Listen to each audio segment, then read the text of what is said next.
7th regular meeting to order. Mr. Lee is the board member absent tonight. If you'll please stand and join us in the pledge. I pledge allegiance to the flag of the United States of America and to the republic for which it stands, one nation under God, indivisible, with liberty and justice for all.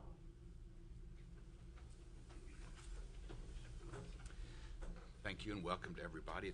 I always love seeing Boy Scouts in the crowd, having been one myself. Any modification of the agenda from any board members? Good. I don't believe I have anything to add on President's Report tonight. It's been it was a good spring break week, I hope, for the district as well as the board. And that's all I have. So, Dr. Ritter, we'll go to your superintendent's report. A couple things. First of all, we have a birthday today. He's a very, very moderately aged man, and that's Parker McKenna. So I want to wish him a happy birthday. And so, anytime. And then. And he's spending it with us. And he's 19. No, Anyway. Anyway, yeah, he's spending it with us, and his beautiful wife was here, bringing all kinds of goodies to the staff. So anyway. Also, I want to congratulate Ben Hackenworth, making the 40 under 40. So we need to celebrate that and recognize his accomplishments for that. And I think he just made it under the wire. Am I right? I'm not talking about age now. I'm talking about other things. No, I'm sure it was age. Older than 19. The other thing I want to knock on wood a little bit, but I think this is the first time someone told me today in many, many, many years that we haven't used an ice day or a snow day. Sure. And so I'm hoping that it can still happen. Just I know. my senior daughter would let. Yeah, I think she would. Well, it's because of her. Anyway, I do think that's a major accomplishment. The other thing I want to mention is that Kids First Initiative is going to be meeting next Tuesday, and we had a little bit of a conversation today with the committee talking about mobility. And we're beginning to find out that there's another definition that we need to look at, and that's stability. And that basically, when we're talking about stability, we're talking about families and being able to support families. And in supporting families, we're finding that kids are responding much better in schools. One thing we're finding in our schools, by the way, is our attendance is up dramatically. Of course, our enrollment numbers are up, but also our behavior is up a little bit. And so it's interesting how, and this is primarily the elementary level, and so we're finding that kids love to come to school and are engaged, but also I think the school is becoming more and more a place of relationships, so that's very exciting, very important. Other than that, that's all I have. Okay. Thank you. I don't believe we have any public comments this evening. We have two information items, both of which I think are going to be very interesting. The Community School Project, Dr. Hackenworth.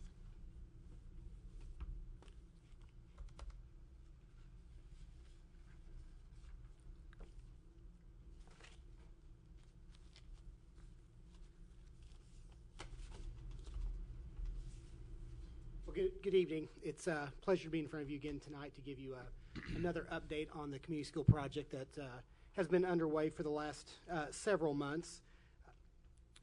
Last time we came to you, we talked a little bit about the site feasibility study that was in progress, and tonight we're going to give you the kind of final results of that feasibility study and talk about some of the next steps that we plan to take as we move forward with this particular project. Non-purpose tonight, again, is to talk about specific details related to that site feasibility study and the supports that will be in that community school.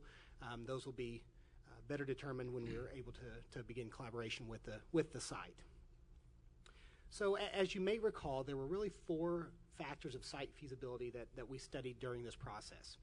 We looked at school leadership, we looked at school staff readiness, community and family readiness, as well as the facility itself. So really 4 areas that we studied as we evaluated this project. Phase 1 of that study, we talked a little bit about last time I addressed you. That had to do with the staff engagement and the community engagement. We talked a little bit about the survey results we had received and some of the discussions we'd begun with leadership. The second phase of that study is now being completed, and that is, again, community engagement, facility evaluation, and again, we've continued with the leadership discussion. Something interesting to note on this second phase, we've conducted both phone surveys and focus groups with teachers and families during this second phase. And I want to mention we used opinion research specialists to help us with our phone surveys. We were able to reach 70% of the Robertson families and 74% of the Weller families through those phone surveys. So really great information that we were able to gain from those surveys, as well as the information we received from our focus groups. And so after the completion of the second phase and the complete study itself, it's a pleasure for me to note tonight that Robertson Elementary will be the site that seems more ready for this at the current time. Good news is that the results from the feasibility study with both Weller and Robertson were outstanding. So we have two sites that seem very ready for this project, and we'll begin it next year with Robertson in particular. So next steps, what we'll do from here, we'll continue this process of implementation for 2012-2013. First steps will be to create a site leadership team. I believe Dr. Huffman is here tonight, and I think he's already working on that, as a matter of fact.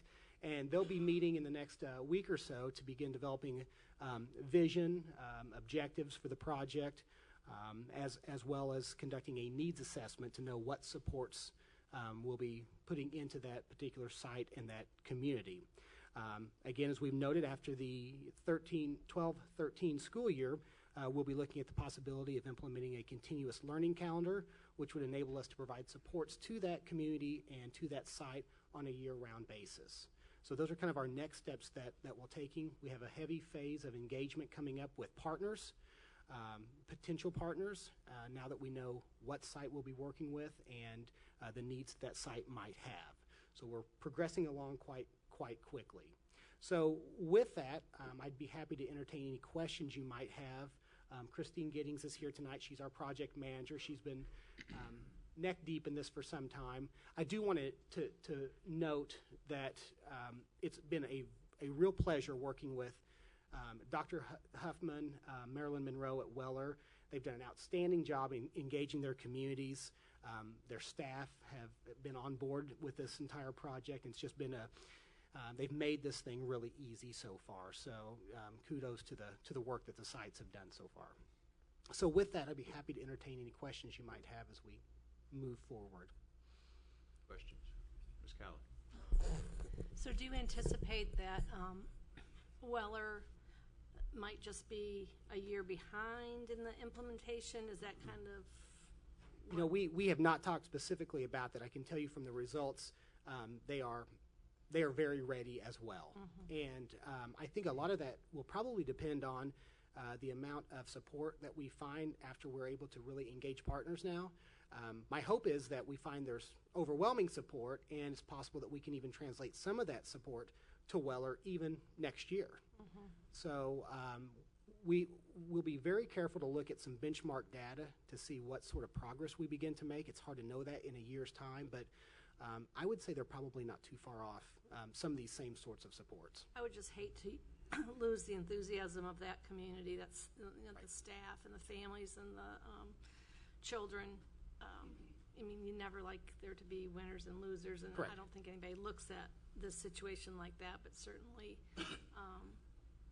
you know, we have data about the effectiveness of this model in other communities, and so I just have to think that we're going to see similar kinds of results here. So I would just hope that we keep Weller right there and ready to go. Right. Is there any kind of a plan going forward, even though other schools in the district wouldn't be involved in this type of school necessarily, but how do we communicate what this is to the community, what it's going to mean for that school specific, and or how it could look very different at another school if in fact we were to adopt this type of format? What are we going to do to roll that out? Well, you know, I think you're talking about communication on a grander scale, kind of district-wide, outside the neighborhood, and we've begun that as we begun to communicate some of the results of our study. Now, I think we'll be able to be a little more transparent now since we've exited that study phase with everything that we're doing with this particular site. And I think as we as we communicate the things that we're providing, the supports that are becoming available, I think what we'll find our schools will come to us saying, I need a support similar to this or similar to that based on what their needs are. What makes this model really beneficial is the fact that you tailor it to what you need. So you have a basic structure with a resource coordinator and then wraparound services, and then those specific supports really become specific to that site and to that site's needs. So I think we'll get feedback from others in the district about specific supports that we might be able to provide them based on the results that we have here. I don't know if that answers your question well or If not. I may say something before we get too far down the line. I met with the Bingham leadership team today, and they want to say that they want to have an option at next year as well, over and above Weller. Okay. Okay, so I just thought maybe we better put that out there so we don't Like I get too said, far it's not down a the competition. Yeah, we don't want to get too far down the line. Well, I can tell you, based on the work that we've been able to do through the feasibility study, we can tell Bingham exactly Right. where some additional work might need to occur for them to be a little more ready. Treasurer. Couple of questions. Do you know what the capacity, or whether Robertson is at capacity, or Robertson is at capacity. this is not going to be a situation where it's going to be accepting students? No, Robertson is not in a position right now to be accepting transfer students. And, there's a couple different ways to look at some of the things we do with choice projects and innovation. Sometimes we bring in programs to help a declining enrollment or an issue associated with that factor. That's not the idea here with this. This is a transformational model to take an existing site and provide it supports and accommodations to help improve what we think will be or make gains in student achievement. Now, what we will have to do is be creative on how we provide those supports. We're talking with partners already who might be able to provide us some space. Much of the supports that are provided will be after school, so you're going to have shared spaces within the building. It's about being more efficient with what we have and being creative at Robertson. And then you talked about the phone survey results. Are we going to see those as a board in terms of, I think a lot of that information would be informative for me as a board member to see, because I'm assuming a lot of it is what kind of needs do you think the community has or this school has? Is that something that will be shared with the board that we can see? Sure. We have that information available. There's a lot of it. What you won't find is a lot of detail about what their needs are. That's this next phase. That's the needs assessment. So we'll know better what we think those needs are. When we're working with multiple schools, it's really about making sure we're educating the community about what this is to make sure that they believe this is something that's important to them. So that's what most of our study was centered on. As we go through this needs assessment, certainly any of the data we're willing to share with you, that's no problem. I'd like to see that phone survey, the results of that. Sure, we can get that to you. Then my final question is, and I'm sure we've touched on this a little bit, but do we have a process in place or a rubric in place of what we expect to see from this school after year one, so that we can, as a board, objectively determine whether or not this school is meeting what goals we set for this school? Does that make sense? Right. That is something that we'll develop now. Now that we know what site that we're focused on, we'll work with that site to develop what we believe to be appropriate goals, objectives, and then the targets for those goals and objectives. Certainly we can share those with the board and get feedback from you about whether or not you think we're on target with what those objectives are. We've got Dr. Goodman on our team. He's there for a reason, so we'll make sure that we're gathering good data and that we're able to make some informed decisions with it. And the reason I say that is because we talk about the board all the time that, it's all well and good to do all sorts of interesting programs, but if it all doesn't come tied back to kids in the classroom, and if we can't figure out a way to show whether or not it's positively impacting kids in the classroom, then Yeah, I could see it as an expansion of a school improvement plan is what it is. And, we're required to do that anyway. And so The Robertson School Improvement Plan will look very different next year based on Right. the supports that we bring into that site. And bear in mind, we're probably 3 years away from this to be firing it on all cylinders as we phase it in. But certainly, we will be very diligent with the data we collect to make sure that we are making informed decisions along the way. And happy to share that. We'll continue to update you along the way. Questions? Well, thanks for the work that you and Christine and your team have done, and congratulations to Dr. Huffman and his staff and the kids. We'll be anxiously watching. All right. Thank you. We have some processes now to learn about regarding the state audit. Mr. Chodas. Thank you. Okay.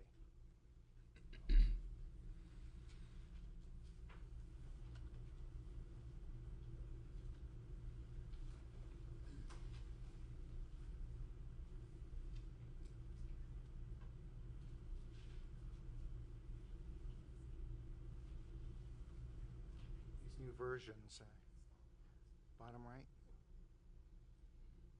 There. There you go. Thank you. Last time the board asked that the district come back with a process on how we're going to address the state audit findings. In board docs is a flow chart that you'll see the process that we've identified. We will review each audit finding. The first question we'll ask is, has the finding been satisfied as recommended by the auditors?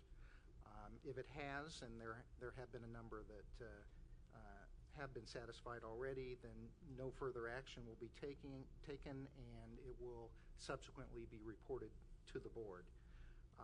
If the finding has not been satisfied as recommended, we'll then look at are there alternative solutions to the recommendation, and if there are, we'll describe that solution and subsequently report it to the board. If there's not an alternative solution, then we will look at our strategic plan and determine if the recommendation aligns with the strategic plan. In the unlikely event it doesn't, we'll then describe the reason to the board and present it. If it does align with the strategic plan, we will develop action steps to address the recommendation. One of the first things we'll be looking at is there a cost incurred in the action steps? If there's not a cost, then we will present it to the board for feedback, and based upon that feedback, we will then develop and deploy the implementation plan. If there is a cost involved, we will then consider it in the budget development process. Should it be approved for inclusion in the budget, then we will once again develop and deploy that implementation. Should it not be approved for the budget, then we will consider it in subsequent years' budget development process. Any questions? I'm sure there are several. Mrs. Twitty. Yes. For the items that we believe are going to result in some cost to implement, are those going to come to the forefront so that we're going to address them within this budget cycle, or? Yes. I mean, that's how they'll be kind of prioritized, so to speak. Right. They will be identified during the budget process and presented to the board. You have an expectation of when we might know that, because we're... Well, We'll be talking later about it, but revenue, we're uncertain with the revenues, so we probably won't have anything. I'm sorry, I should let you answer that. well, we have had discussions that, there's uncertainty regarding the revenue picture from the state. It's holding up the budget development process, though we have had internal discussions about how things are looking, and are preparing for that point when the state eventually does reach a decision on the funding. Ms. Cowan. One of the, really just a point of clarification to make sure that I understood.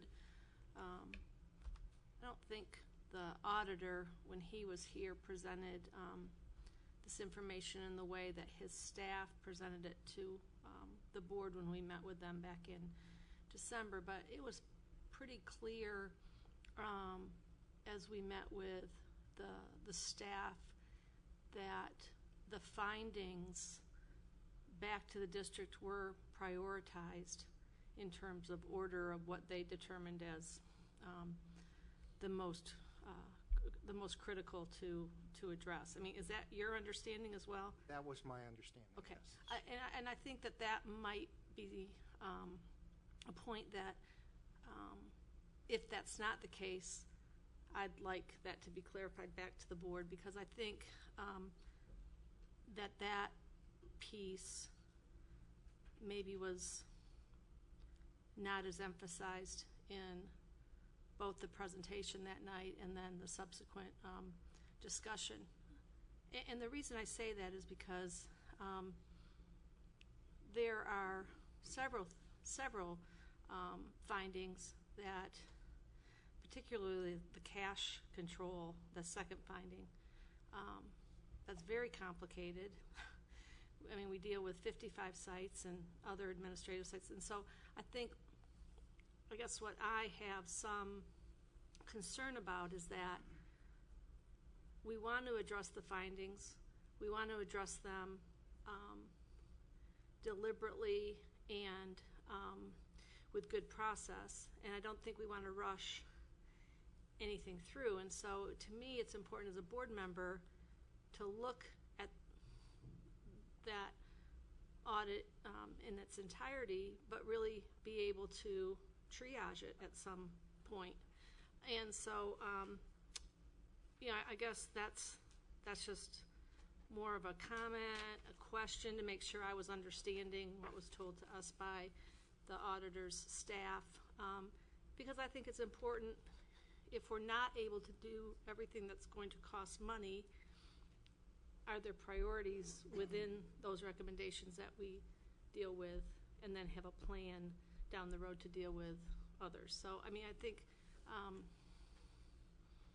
I just think that's the reality of what we're dealing with, and I'd just like some assurance that that is how that information was presented by the auditor's staff, because I don't think it changed in order from when it was presented to us in December to when it was presented to the public in March, as I remember. I don't think there was That's any correct. change in order. Okay. I like this flow chart. I think it is kind of what I'd like to see us do. I think Chris is right. It certainly was explained to me, and I think it was explained during the presentation by the auditor, that their findings were in order from most serious to least serious. From this flow chart, I guess my question is, are we going to plug these things into the flow chart in that order? Yeah, Is that the that's idea? Kind of what I was. That the audit finding, first one is health benefit trust that works its way through this, and then we. Actually, we're addressing them concurrently. Exactly, We're looking at all of them. I've had multiple meetings with groups of staff and with individuals. And then I guess back to Gene's point. I mean, it seems like that even if we don't know our budget numbers, we can certainly get to cost numbers relatively quickly. Right. So that maybe we can't address them financially in this year or the next year's budget, but we can certainly get them very quickly. We can get, well, I say that you're doing all the work, but that somebody can get to this little box down there that we get all the way to determine cost rather quickly, and then it goes back to Gene's question of when can we get to that point? Is it going to be? Are we going to get a bunch of them next meeting, and then the rest the following meeting? Are we going to get all of them at one meeting? I'd rather take them off in chunks myself, but. I know it is our current plan to present the completed report all at once. Is that just for On- convenience and just? On what to date have was a- that, Steve? I didn't hear the actual date.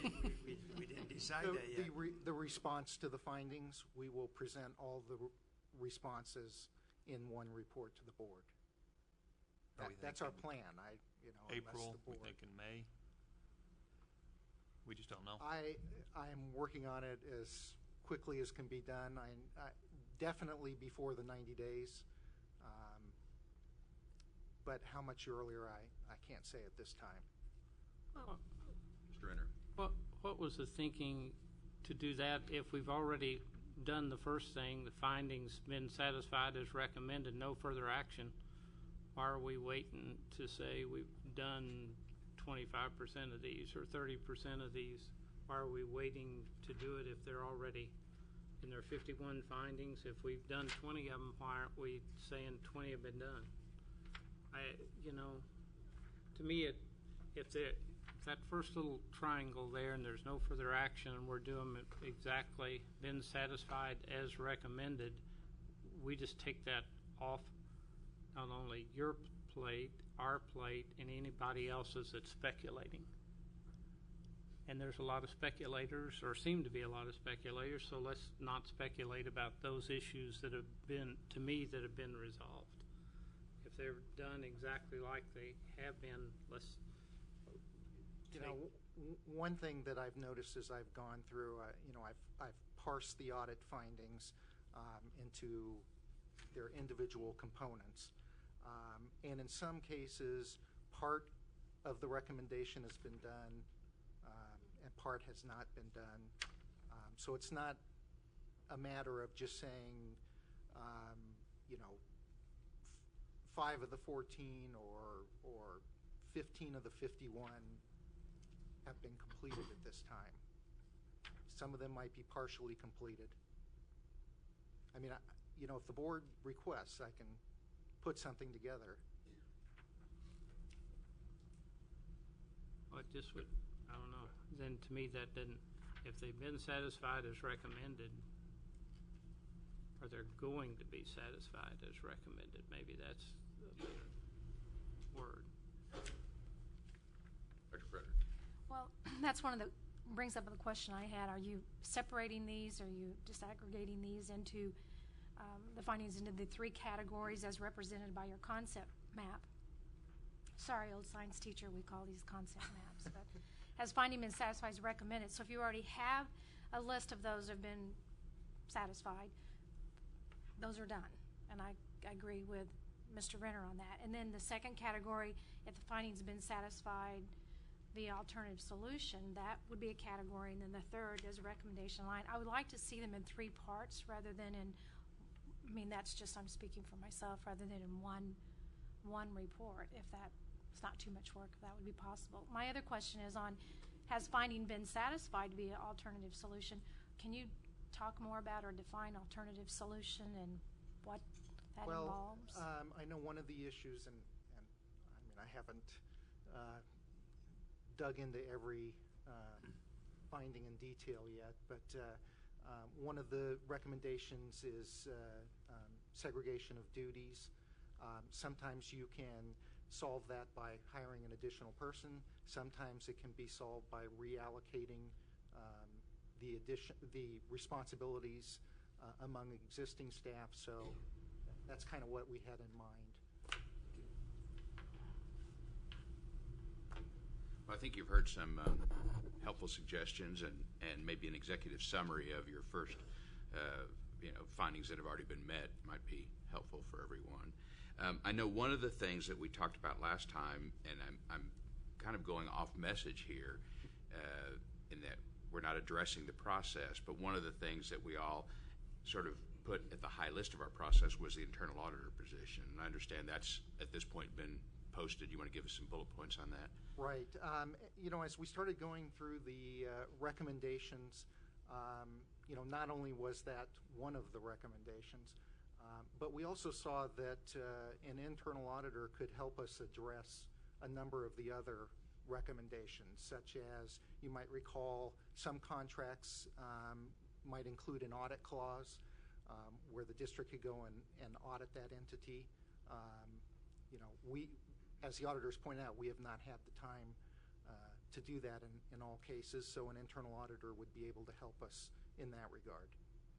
So there were a number of things that we felt the internal audit position could help us address. So we felt some urgency in regards to that matter. So we have gone ahead and posted that position. And is it possible that you could start that, if you find the appropriate candidate, would that start before the end of the fiscal year? You could start them anytime? It's possible, yes. That's up to you guys. Yeah. Well, it would require us to vote on a budget amendment, I think, to Right. do so. Well, Tom, but I think the other thing that it would require us to do is flesh out who hires the auditor, and more importantly, who the auditor reports to. You know, and I, you know, you'd sent me an email on something, and I'd said, well, what's the city done? What have other entities done that have had an internal auditor? Because I don't know the first thing about, you know, the most appropriate way to do it, but my gut tells me that an auditor that's reporting to Norm about Norm's budget may not be as excited about telling Norm that his budget kind of stinks. I'm a nice guy. If Norm can then fire that auditor. So, And I think, but again, I understand there's logistics involved in right. us as a board hiring and firing, and You've done some research on best practices. Right, and, you know, in a prior life, I was a certified internal auditor. You know, I think administration agrees that the position should report in some form or fashion to the board, whether that's the whole board, whether that's an audit committee comprised of a couple of board members, remains to be seen. We're not going to go out and hire somebody next week or the week after. There is going to be some time to make those decisions. And you've been looking at other entities, city, county, school boards, universities, things like that, and so you'll have some information to share Right. with us. When will we get that? I guess, The reporting? well, just how will we, it's been, the job's been posted. Yes. And so we're that far down the road. And I guess I would feel more comfortable putting, you know, just some parameters around that so that as we move forward, the people that are applying for the job, I mean, it's good to know who you'll report to and how that structure will work. I mean, so I think sooner versus later would be helpful Okay. for me. We can come back next We'll week. come back with a recommendation, several. Yeah, that's what I think. I mean, obviously, there are best practices with public entities, and so, to me, that's what I'd like to hear, what those are and what you found out and where they're from, and then I think that will help me feel comfortable about that whole process, to hear what those are, because I'm just like Mr. Husman and others, we've not really had an internal auditor before, and I'm glad we posted it and we're moving on it, but I'd rather we would move not correctly. I'd rather we'd move and it work correctly than have it 6 months in and say, oh my gosh, this isn't working right. That's almost like the community school. I want us to make sure it's working right, because if it works right, it's supposed to help everybody here. And I Might as well would, do it right the first time. yes, yeah, there isn't any reason to have to then go back and somebody say, that's not what you told me in the first place. And so I'd just like to hear the best practices too that you found. and along that path, I think I'd like for the board to see and discuss the job description, so that we're all comfortable that the job description that goes out there to people, we're on board with. And because, you know, we haven't discussed as a board the precise nature of this, and this needs to be board-led and not administration-led. And so, You've obviously not ever looked for a job with SPS because it's posted out there. So you can go on our website and look at the job posting. Now, 3 years ago, the board was involved in developing that job description for an internal auditor, and the board decided not to go forward because of the budget scenario at that time. So, well, you didn't know that. I guess the other thing that would be helpful to me is just to have an understanding of the kinds of, the scope of what an internal auditor actually does. You know, I know that they look at existing processes and make sure that those are being followed, but I mean, I'd like to know, is it typical that they would develop, I'm focused in on the cash control finding, because I think that that's going to be the most tedious and the most time consuming to resolve those different issues. So is that something we anticipate that person being able to develop? I think based on the experience and knowledge of the person in the position, that we would include them in decisions regarding what the processes should be. I don't think they would make that recommendation for a process change when they're going out and doing an audit. They would just audit to the existing procedures and processes. But if they had findings and we saw that the procedures and processes needed to be changed, then we would include that person in that decision process. This is not about reinventing the wheel. We have policies and practices in place that we need to make sure are followed and enforced and audited. Right. And that's what that person would be doing, not creating a system. Thank you very much. Stay there. We'll stay tuned, yes. We took action at the last meeting on McBride air conditioning equipment. We have 2 items for separate consideration tonight. Mr. Chodas, you and Mr. Wendt have the first one. I think I'll defer to Mr. Wendt. Okay.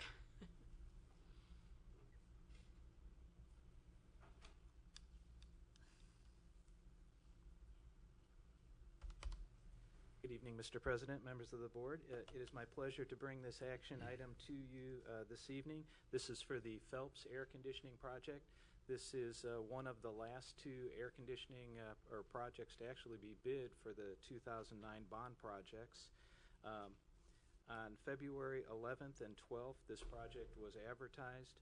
We actually received bids on March 15th at 6 p.m. On March 16th at 9 a.m., the bids were opened over at the General Service Center. The bid tabulation is attached, attachment A. There were 5 bidders on it. I do need to point out there was a bidding irregularity with this, and I just want to explain to you a little bit about that and answer any questions that you might have.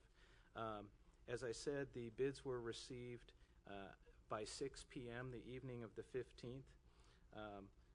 We received a phone call at 6:40 from a contractor stating that they had put the wrong bid bond actually into the sealed envelope. At that point in time, the envelopes clearly are sealed and not opened until the next morning at 9 a.m. I instructed the contractor at that time to basically put a notarized letter together explaining what happened and put the correct bid bond in a sealed envelope and turn it in prior to the bid opening, not knowing if this would be the apparent low bidder or not. As it turns out, it was the apparent low bidder. Basically what happened is the same evening we had our bid due at 6 p.m. MSU had a bid due at 7 p.m. The contractor had inadvertently put the MSU bid bond in the envelope for the school district. And as he was putting the bid together for MSU is when they discovered the discrepancy. So as it turns out, he did not bid the MSU job. So then as we walk through the process, as I stated, it was the apparent low bidder. At that point, I reviewed with legal to see what the appropriate action is to take with this. In our bidding documents, it does state that the owner shall have the right to waive informalities and irregularities in a bid bond. And as I talked with Mr. Johnson on that, he said these are the types of situations why that language is in there.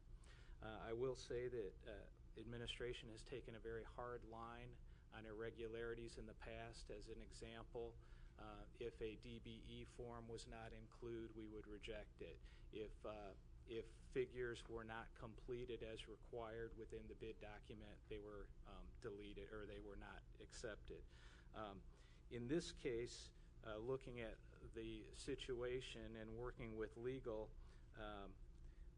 legal determines this to be a minor paperwork issue as it does not affect the actual price of the bids. And the second criteria that Mr. Johnson mentioned is that it's verifiable by an independent third party. The bid bonds are actually dated, and we could determine by looking at the bid bonds that they were received prior to the time the bids were due. So that was another piece, because clearly we want to be consistent and set up a criteria to be fair in our bidding processes, no matter what contractor or what project that we are working on. So that's basically what happened with that situation. And with that, administration is recommending to move forward with this. You'll see there's two parts to the recommendation. They can be combined in one motion, and it is that the board approves a waiver of irregularity on the submission of the bid bond, and that the board accepts the bid from Mechanical Services, Inc. for the Phelps Air Conditioning Project, which is the base bid plus alternate one, for a total of $895,000. And I'll answer any questions that you have. Any questions for Mr. Wendt? Ms. Cowan? Do we have documentation that it was actually do we have the other envelope that? I actually have both copies of both bid bonds. So we know that the bond, what is it? Bid bond. Bid bond, that was intended for Missouri State was actually in the envelope? Yes. So you know that? Yes. That's been verified? When we opened the bids at 9 a.m. the next morning, that was... We had that one and the one that the they... new one, Okay. correct. And just for clarification, what the bid bond actually is that is our insurance, if you will, that a contractor will enter into a contract if approved, and also that they have the ability to get a performance and payment bond once they enter into a contract. So beyond this piece, then the bid bond actually goes away, if you will. Have we worked with this contractor before? Yes, in fact, at the last board meeting, they were awarded the chiller at McBride. They've also have been working on Boyd and Robertson and other projects. And have we worked with all these other firms too? Yes, we've worked with all these contractors. I'd take a motion that the board accept the bid All from right, I'm Mechanical. sorry, Tom, I have a question. You said there was the documentation that this was received prior to the closing of the bid. How was that? The actual bid bonds are dated by the bonding company. Oh, okay. And so they're all dated, and they basically had the same dates on it for the MSU project and the Springfield. Actually, there were two projects at MSU going on at the same time, so this contractor received 3 bid bonds. Okay, so that would confirm that that was done prior to the closing date of the bid. Correct. And do we have a precedent of waiving irregularity? I know we've got legal, but has No, we this don't. occurred? We have, to my knowledge, we have not to this point. And the reason administration wants to waive it in this instance? Well, because of the fact that it was not that somebody didn't do something, such as fill out a DBE form or complete something, and it did not alter the pricing in any way, shape, or form. And that's what, in review with legal, they said that's why that language is there to deal with it. And my point, as we looked at it from administration standpoint, is if it was a bigger project, different contractors, and had the exact same situation, would we then make that same recommendation that because of the wrong bid bond put in and it's verifiable by another party, would we then pass up a low bid, low responsible bid? take a motion. So moved. Mrs. Twitty, seconded by Second? Mr. Renner, that the board accept the bid from Mechanical Services, Inc. for the Phelps Air Conditioning Project, $895,000 with the acceptance of a waiver.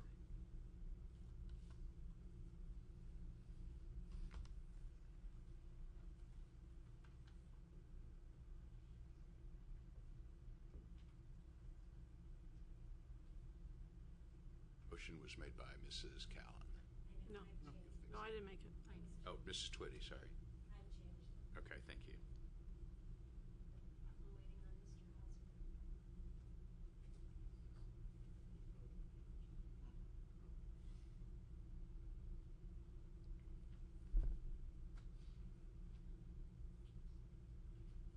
Thank you, Mr. Wendt.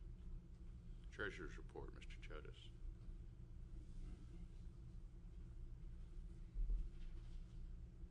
Thank you. On board docs is the February financial statement. A couple of things I'd like to point out to the board. Property taxes year-to-date are at 97.15% compared to 96.66% last year. So that's coming in better than anticipated, as is the sales tax, which is at 70.11% year-to-date, as opposed to 66% last year. Total county revenue is down from last year, but that's because there's one payment that has not come in yet, so it's a timing difference. I believe that money came in March, so you'll see it on the next treasurer's report. As far as costs are concerned, salaries and benefits are about 80% of total expenditure budget. So as goes the salaries and benefits, so does the rest of the expenditure budget. And as you can see, year-to-date we're at 52.63%, which is down compared to last year at 53.34%, which is a good thing. This late into March, we already have a handle on March, and the revenue is still coming in as anticipated. I'd be glad to answer any questions. Questions for Mr. Chodas? I would take a motion to accept the treasurer's report. So moved. Mrs. Callan, Second. Dr. Frederick. Thank you. Thank you, Mr. Chodas.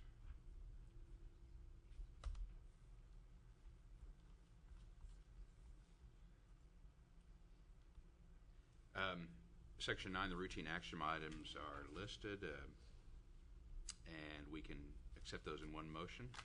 So moved. Mrs. Callan, Second? Mr. Renner, that the board approve each of the routine action items as submitted.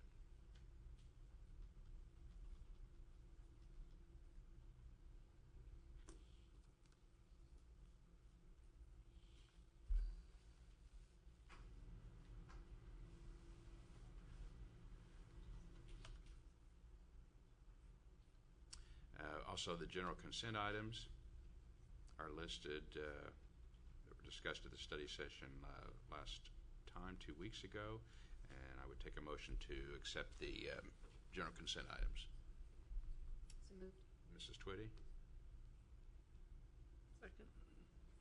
Mrs. Callan, is that you? Mm-hmm. We're not caught up yet. Okay. Okay, thank you.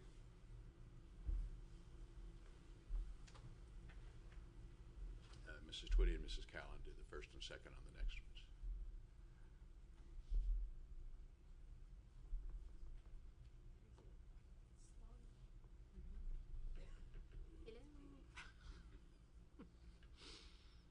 There we go.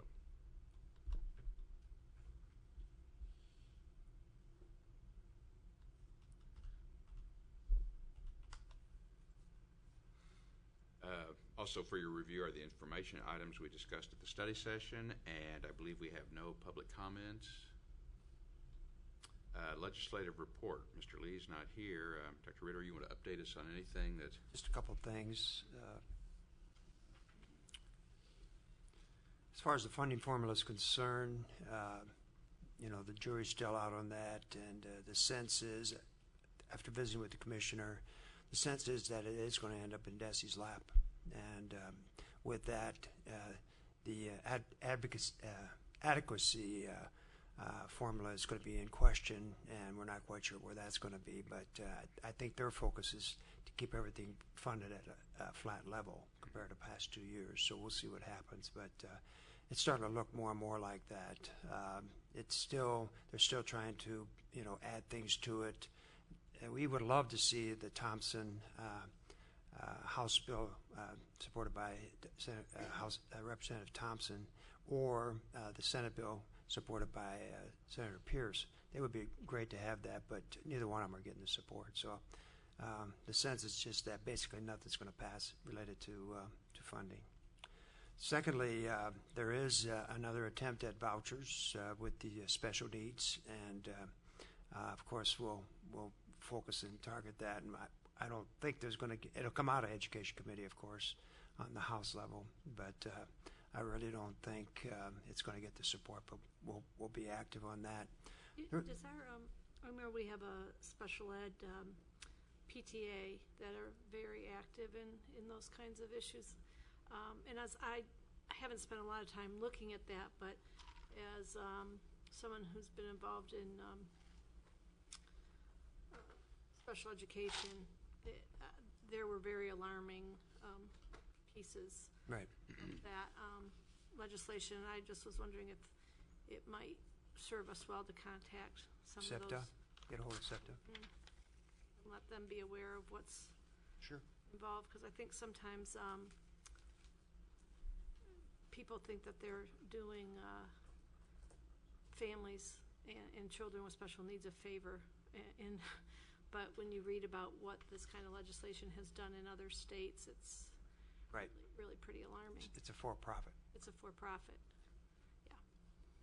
So then the other thing that our athletic director, Mark Fisher, testified at a education committee related to MISHA and having students, homeschool students, eligible to participate on any kind of athletic team or activity in a school without having to be part of the school.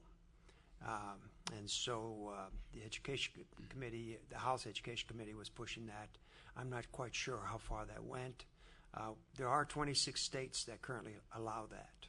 And so I know Mark testified against that, mainly because it's rather uncomfortable as far as having people on an athletic team and they're not in your school. So it's better to have them involved in your school as well as in athletics or in any kind of activity. Well, how would they handle, like, you have to sign a citizenship card, and Right. you have to maintain a certain grade point average and a certain exemplary discipline? How would that? None of that would apply. They would be immediately eligible. So anyway, that's part of the problem. Yeah, it does. So anyway, that was an issue. I'm not quite sure how far that went. Other than that, one other thing I want to share is the commissioner shared with MASA, the spring conference, that it appears that the waiver is going to get through. It's looking very favorable at this time because they basically took everything out of their waiver that was really related to state accreditation but not applying to the federal mandates. And so when they did that, that kind of freed up a lot of things and it helped focus the waiver. And so they're feeling pretty good about it right now. Won't know anything until middle to late May. So, okay, that's what I have. Thank you.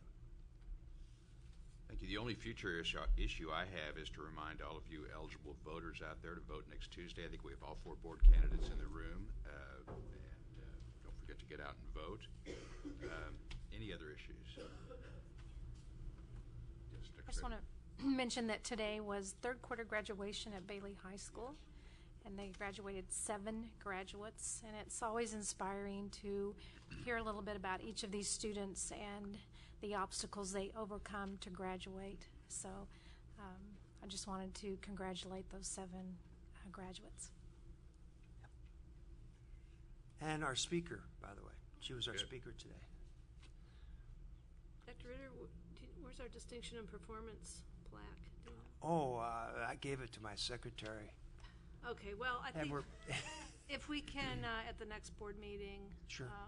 I represented the board last week, a couple weeks ago. it was last Monday, I I've believe. lost track, but at the distinction and performance recognition banquet for the districts that have received that designation from the state. And it's certainly, as the largest district in the state and the largest accredited district, it's always that's a real accomplishment with the kinds of challenges that we have in terms of educating such a wide variety of children and the needs. So I think it would be nice to I'll bring it. have that presented. I'll have it here. One other issue I have is in April, with the NSBA meeting coming up and everything else, I think we can do a combined meeting on April 10th, saving us 2 meetings, one which would only be a week apart as it is, so we can cross that April 17th meeting off of our calendar unless something dramatic pops up. And remember, at that time, there's a swearing in as well as election, or it's an organizational meeting for the board. Right. Section 14, let me remind you that the financial operations report is in there, and on page 8 is the summary of the Health Benefits Trust that we were accused of never seeing. It comes every month on page 8 of the financial and operations report. So I'd encourage everybody to continue to look at that as we usually do. Plus deltas, we do need to vote to go into executive session. I want to get this right. The board, I'd take a motion that board meet in executive session to discuss, it's just personnel. Legal, but are we doing legal tonight? It's part of personnel. Okay. Remember, they dinged us on that. So we will discuss legal and personnel matters as provided in section 610-021, 1, 3, and 13 RSMO. So moved. Mrs. Callan?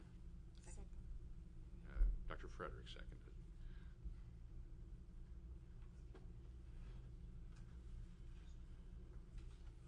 Supposed to vote orally on that? Nope, there you go. Okay. Very good. Parker, and join us. Thank you all very much, and thanks to our Good many job. visitors tonight. It's been his birthday.